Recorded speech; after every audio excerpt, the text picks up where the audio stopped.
Hello दोस्तों, आप सभी का एमटीसी ऑनलाइन कॉमर्स क्लासेस में हार्दिक स्वागत है।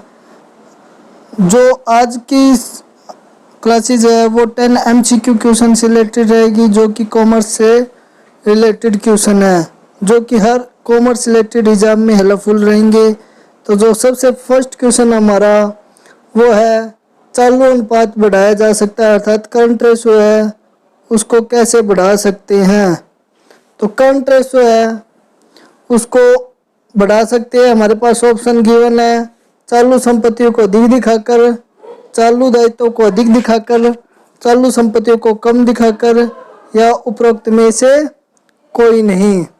तो इसका जो राइट ऑप्शन हो जाएगा वो ऑप्शन नंबर ए हो जाएगा, अर्थात करंट रेशो है वो करंट एसेट्स और करंट लायबिलिटी के बीच संबंध प्रकट करता है।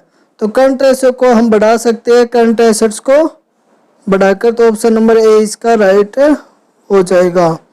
नेक्स्ट क्वेश्चन नंबर सेकंड, पूंजी खाता किस अवधारणा के अंतर्गत आता है? पृथक व्यवसाय अवधारणा के अंतर्गत आता है, या लेखांकन अवधि अवधारणा के अंतर्गत आता है, या वसूली अवधारणा के अंतर्गत आता है, या अर्जित अवधारणा के अंतर्गत आता है?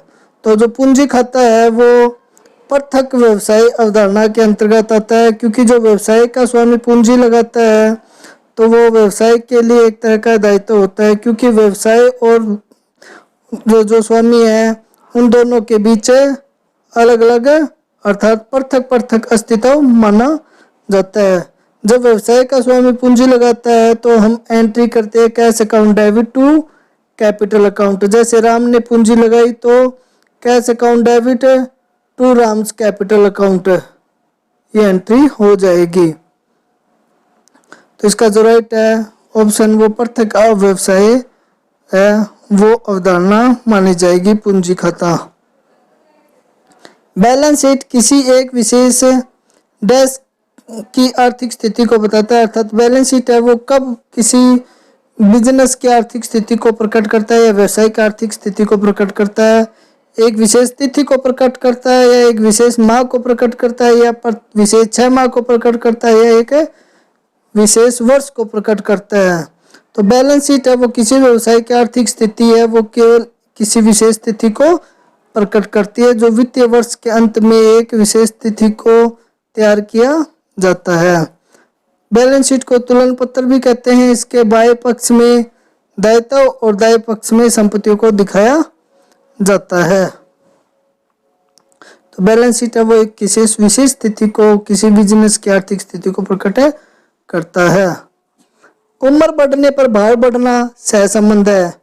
अगर उम्र बढ़ती है तो भार बढ़ना किस तरह का सहसंबंध है? तो यह क्या रेखीय सहसंबंध है, या वक्र रेखीय सहसंबंध है, या ऋणात्मक सहसंबंध है, या धनात्मक सहसंबंध है? तो इसका जो राइट ऑप्शन हो जाएगा ऑप्शन नंबर डी हो जाएगा, पॉजिटिव कोरिलेशन है।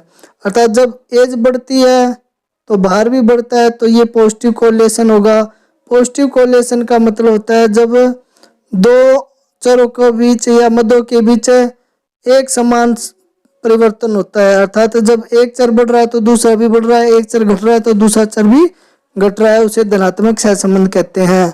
और जब दोनों चरों में किसी भी तरह का कोई परिवर्तन नहीं होता या संबंध नहीं होता तो उसे शून्य सहसंबंध कहते हैं। और जब एक चर बढ़ रहा है और दूसरा चर घट रहा है तो उसे ऋणात्मक सहसंबंध कहते हैं, अर्थात जब इनमें विपरीत संबंध पाया जाता है।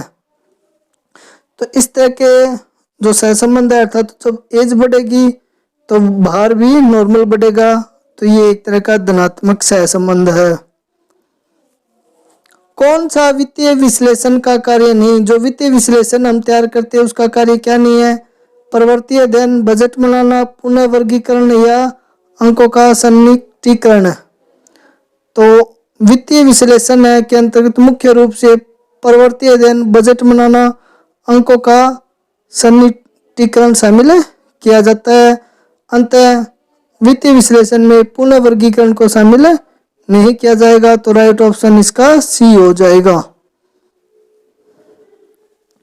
संपत्ति आवर्त अनुपात में क्या देखा जाता है? अर्थात जो संपत्ति आवर्ती अनुपात है वो क्या प्रकट करता है?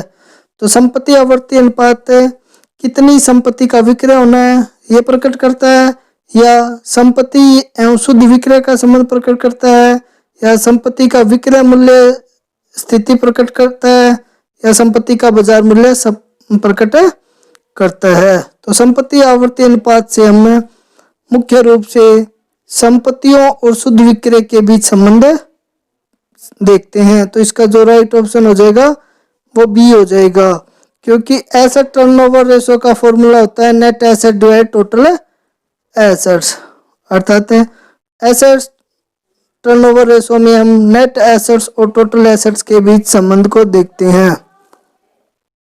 नेक्स्ट क्वेश्चन है, प्रयुक्त पूंजी अर्थात कैपिटल एम्प्लॉयड किसके बराबर होती है? प्रयुक्त पूंजी या कैपिटल एम्प्लॉयड है, क्या वो समता के बराबर होती है, या दीर्घकालीन लोन के बराबर होती है, या समता प्लस दीर्घकालीन लोन के बराबर होती है, या समता या दीर्घकालीन लोन के बराबर होती है? तो प्रयुक्त पूंजी है वो equity plus long term debt अर्थात समता प्लस दीर्घकालीन लोन का जोड़ होती है। तो इसका जो राइट ऑप्शन है वो सी हो जाएगा, अर्थात कैपिटल एम्प्लॉयड है उसको गणना करने के लिए equity plus capital long term debt अर्थात दीर्घकालीन लोन को आपस में जोड़ दिया जाता है।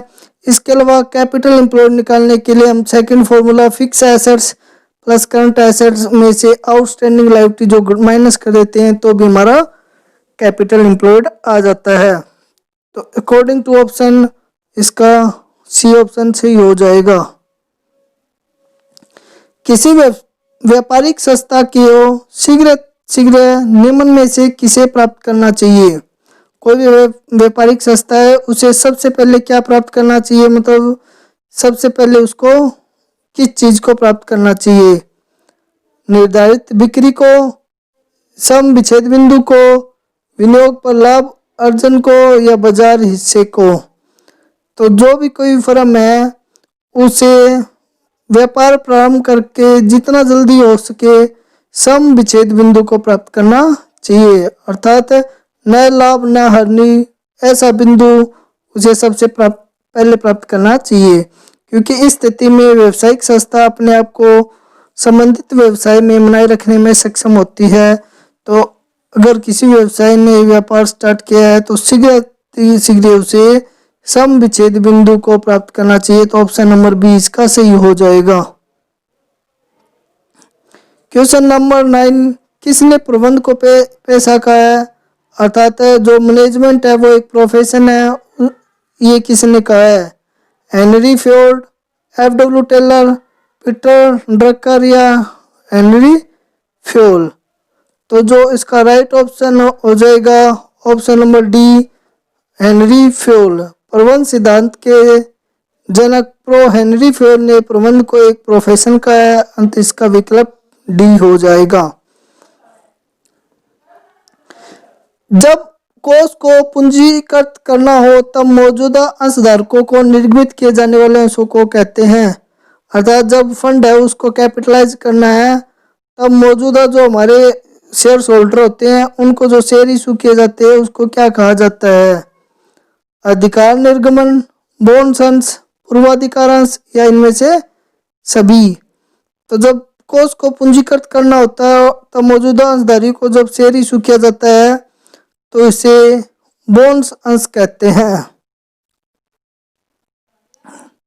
दूसरे शब्दों में बोनस अंशों से अभिप्राय उन अंशों से है जो अब यदि साझेदार विद्यमान अंशधारियों को लाभ व संचय में से बिना किसी अतिरिक्त साझेदार और मूल्य के निर्गमित किए जाते हैं, अर्थात जो शेयर से उन शेयर होल्डर को बिना किसी मूल्य के इशू किए जाते हैं वो बोनस शेयर्स होते हैं। ये अंश लाभांश के बदले दिए जाते हैं। अंत वित्त है, जबकि अधिकार अंश विद्यमान अंशधारियों को प्राथमिकता देते हुए प्रतिफल के बदले में निर्गमित किए जाते हैं, मतलब जो अधिकार अंश है वो विद्यमान अंशधारियों को प्रेफरेंस देते हुए उनको इशू किए जाते हैं। बोनस अंश है वो फ्री ऑफ कॉस्ट इशू किए जाते हैं, जबकि अधिकार अंश है वो जो हमारे शेयर होल्डर होते हैं उनको ऑप्शन दे के इशू किए जाते हैं, अर्थात मार्केट से कम पे उनको इशू किए जाते हैं रेट से। तो थैंक यू दोस्तों, आज की क्लास में हमारे 10 क्वेश्चन कंप्लीट होते हैं। नेक्स्ट हम 10 क्वेश्चन नेक्स्ट क्लास में करेंगे।